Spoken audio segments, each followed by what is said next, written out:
What if I told you that your biggest asset is probably not what you think it is? Welcome to this channel, Thrive Sense Broadcast. I am an educator, and for the last 10 years, I've been all about helping people create amazing things. Along the way, I've picked up some valuable insights about dreams and what they can really mean. Dreams come in all shapes and sizes. Some of them are shared, some of them are personal, some of them are modest, while others are audacious. But all dreams, without exception, have one thing in common: they require you to cross chasms. Now, these aren't the little everyday obstacles that life throws at you. No, these are moments where you must make leaps of faith, where you must abandon certainty and embrace the unknown. Let me take you through 4 of them. The first is the awareness gap. This is the space between living blindly and suddenly realizing there is a different way to live. It is the moment you look around and you see the familiar patterns of your life and you wonder, could there be more? It's the realization that there are problems in the world that you alone can solve. This is a wonderful feeling, isn't it? Like being handed a magic ticket to a life of endless possibility. But once the excitement wears off, a question arises: how do you turn dreams into reality? And this takes us to the second chasm, the idea gap. Now, this is the space between desire and action. Here is where ideas are born, where theories meet imagination, and where countless plans for future glory are hatched. We think to ourselves, if I could just come up with the perfect idea, everything would fall into place. In this phase, we are intoxicated by the idea of having the idea. But ideas are worthless unless they are executed. As Mark Cuban says, execution is everything. If you have the idea and you don't execute it, it's worthless. And this leads us to the third chasm, the execution gap, the uncomfortable space between planning and doing, between theory and practice. In this zone, dreams become tangible, but the magic of the idea starts to fade. We are confronted with the harsh realities of bringing our visions to life. This is where most dreams die. This is where most people quit. It's too hard, they say. It's too late, they claim. The truth is, it is never easy to step out of your comfort zone. But that's what it takes to cross this chasm. That's what it takes to turn dreams into reality. And if you manage to do that, congratulations, because you've just entered the 4th chasm, the value validation gap. This is the space between creation and reception. Between making something and finding someone who finds it valuable. It's a strange phenomenon. On one hand, you are faced with the very real consequences of your efforts.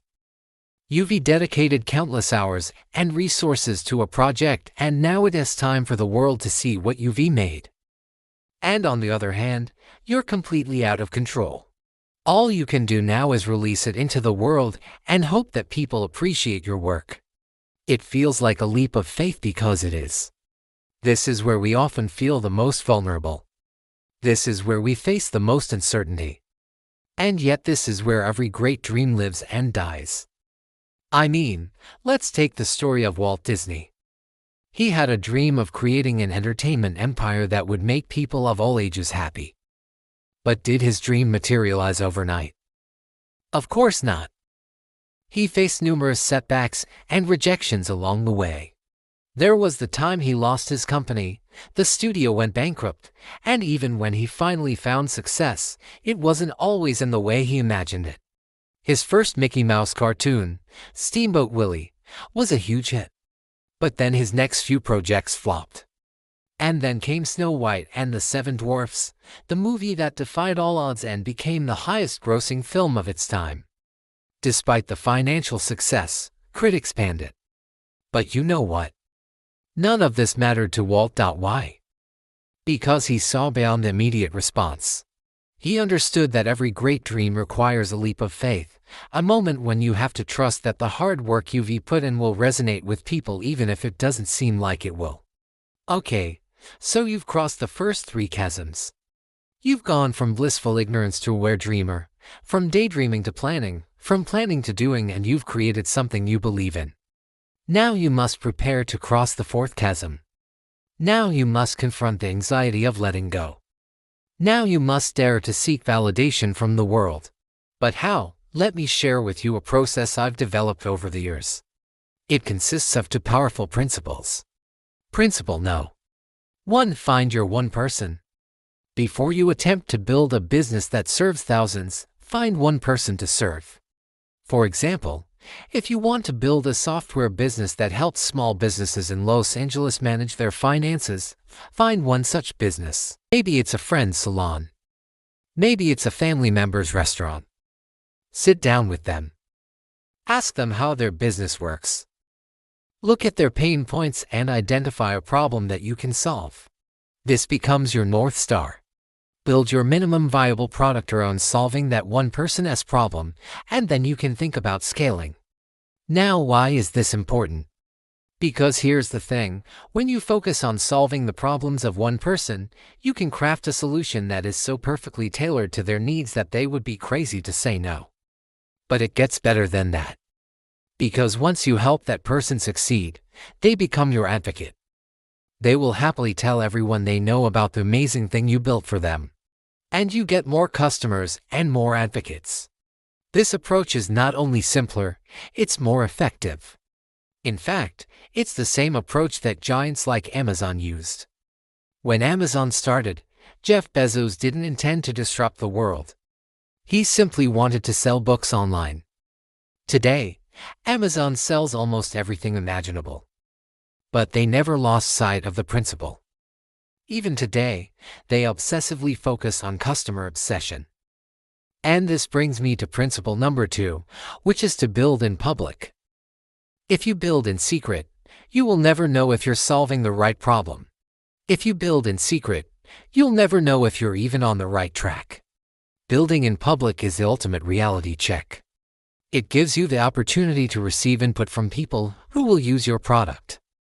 More importantly, it creates a sense of accountability. When you share your progress with the world, you are more likely to stay focused and motivated and less likely to quit. Think about it. Would you really abandon something that hundreds or even thousands of people are watching you build? I wouldn't. Plus, the more people involved, the more committed you will be to seeing it through. You also open yourself up to a whole lot of knowledge that you would not have otherwise had access to.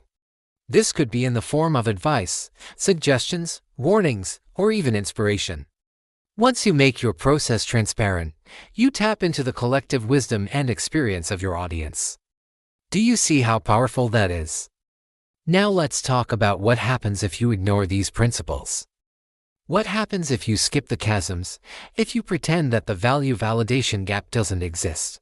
What happens if you imagine that you can build a perfect product in a vacuum, without seeking validation or incorporating feedback? The answer is you end up building something that nobody wants.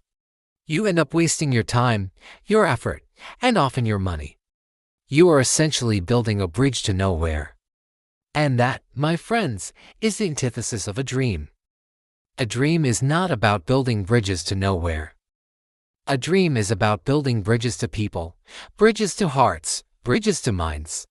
Think of the countless stories of individuals who dared to cross the fourth chasm and brought their dreams to life despite the uncertainties that lay ahead. There's the story of Sarah Blakely, who left her corporate job to start Spanx, a shapewear company that revolutionized women's underwear. Or the tale of Blake Mycoskie, who founded Tom's Shoes and introduced the one-for-one model, donating a pair of shoes to a child in need for every pair purchased. And how can I forget the journey of Steve Jobs, who despite being fired from Apple, returned with a vengeance, redefining the tech industry with the Mac and later with the iPhone. These individuals didn't just have dreams, they turned those dreams into reality. And you can do the same. The journey may seem daunting, but remember, every great dream requires you to cross chasms. Every giant you see today started as a tiny spark, a fleeting thought that someone had the courage to pursue. If you want to build something remarkable, you have to dare to cross the fourth chasm. You have to seek validation, not just in the form of praise, but in the form of actual usage, actual sales, actual impact. Stop building in the dark. Step into the light, and let the people you want to serve guide you across the chasm.